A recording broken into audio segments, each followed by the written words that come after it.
Underneath Discover, these are compatible apps. You don't really have to do much with these ones. It's kind of like if you want to get fancy with the app. I don't think you're going to use any of these like fitness apps. If you want to take a look at it, doesn't hurt. Same thing, smartwatch, Apple and clock faces. Those are just for like the Fitbit that we don't have. That's for the next like pro Fitbit above us.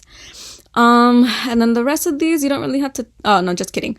Privacy, notifications. I mean, this is like if you have friends, this will allow your information to be private, even if you have friends on Fitbit. So for example, I have Zoe on my Fitbit, but she cannot see how much I weigh, when's my birthday, like sex, height, weight, everything. But she can see my statistics, such as like my steps, my average distance, and badges and trophies. Here we have notifications. This one, so it'll email you for all of these things, but you can customize it, depending on like what you want to get notified on. Then there's security and login. There's your managed data, but this is all like extra stuff. Exercise tracking. I like this one because when I run, it'll tell me my distance, my time, average pace, every 1 mile. And I really like this just because it gives me like, okay, I know where I'm at without having to check down at my watch. If you wanted to, it can track your female health, but I mean, you can really just like do that on your own. I don't think you will have, don't think you'll need that. Heart health. This one's really cool because it'll tell you like your max heart rate that you ever went up to. Your max heart rate, it's calculated as 220 beats per minute minus your age. So that's just the average. So for you, it'd be 220 minus 59. And that'll be your maximum heart rate. It's a very well accurate calculation. And it's a good thing to like base yourself off of. But it'll like show your heart rate zones when you do your exercise as long as you track it. And then advanced settings, these are like a bunch of different things, but that's just kind of like if you want to go that route. And then if you want to block any friends that are like creepy, you can block them there. All right. And then I think we went through everything on here. All right, so for the main screen, up here where it says Fitbit Premium, that'll go away from me just because I stopped paying for Fitbit Premium. But it tells me last night, or it tells me like little stats every day in this area where it says sleep. And so you can either like it and then it'll go away, or really kind of up to you. But it's just, they give you like different stats every day.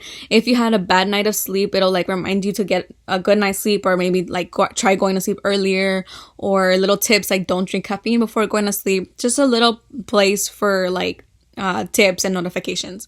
Right here, it tells me how many steps I've taken today. It's still early. I woke up like about an hour ago, so I haven't done any exercise yet for today.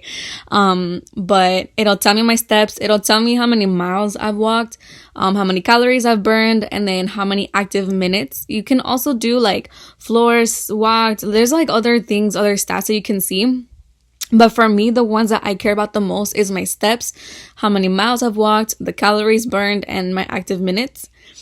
And then yours probably is not in this order, but you'll have all of these little like logs, on your home screen. So let's start with the log food. This one, I have not been logging my food since I started working, only because I can't weigh out my food at work. So I just be very mindful of my portions.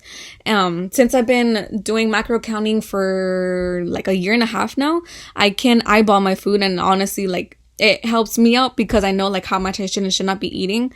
So I don't typically have to log my food anymore, just because like I know what the portions look like and the calorie count. But this is a really good way to log all your food so that you can see like how many calories you're eating in a day. So you just look up here, like for example, if you wanted to look up like Honey Bunches of Oats cereal, that's just an example because I know you guys have that at home. So Honey Bunches of Oats, and you say 1 cup. So it looks like their serving size is 1/3 of a cup, but let's say you do like 1 1/3 cup. It'll tell you the calories, and it'll tell you the nutrition breakdown. So like the fats in it, the carbs, the sodium, the protein, all that stuff. And then you can weigh it out in like different, or like log it out in different forms of weight, I guess. So quarts, grams, pounds, pints, whatever it may be. I like to do grams, but that's like typically up to how specific you want to be. For you, I would be okay with you just doing like cups. Going into grams is a very specific to the T, I would say, and it could be a little frustrating if you're not familiar with it. So this is just how you can take a look. Also, let's look at my past history. So these are like in the past weeks when I actually used to log my food.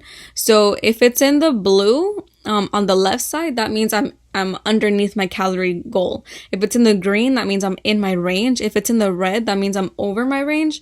I probably overate by like 100 calories that day, which I'm not like super picky on. And then the light blue, the really tall ones, that's just how many calories I burned in that day. So a lot of stats going on here. And then this is just like all throughout the years of me logging my food. This is like all of my intakes and stuff like that. It's funny because I was looking back a year ago before COVID, and I was like playing soccer 5 times a week.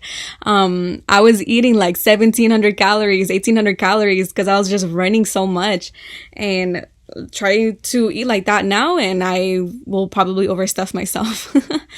So yeah, that's just you logging your food. Really convenient. So time to get moving. This is the 250 steps every hour. So if you see the Tuesday and Wednesday here, there's like a line that goes straight through it. That means I stepped every hour. I really like to hit mine only because it makes me feel like I actually got up and did something every hour. And then it'll tell you like your day and how many times you stepped or how many hours you stepped, 250 steps. So anything with the green star, you did your goal for the day. These are your sleep scores. So this will tell you like basically how your sleep went, and then it'll like score it on, you know, based on how much sleep you got. So this day, I don't know how I ended up with 8 hours of sleep because I never get that. But look here, it tells you you're deep in REM sleep, and it looks like I got a lot of REM sleep. I got almost 2.5 hours of REM sleep. So really good to see your stats. And you can just see like the weeks and days before. And then if you click on it, you'll see there's a lot of like, I don't know why it doesn't show it. You see where it has like little red tick marks? Any red tick marks means that that's when you were awake during your sleep. So you might have waken up for like maybe to use the bathroom, or like you're tossing and turning, you know, however it may be. The longer the red tick, I would say that's not great, because then that means that you were awake for a long time during your sleep. So the goal here is to make sure that you don't have a lot of red ticks. Whoa, I slept for 10 hours that night. Did I not see that? Whoa, okay. Don't know how that happened. Alrighty, so let's go back. So then let's see.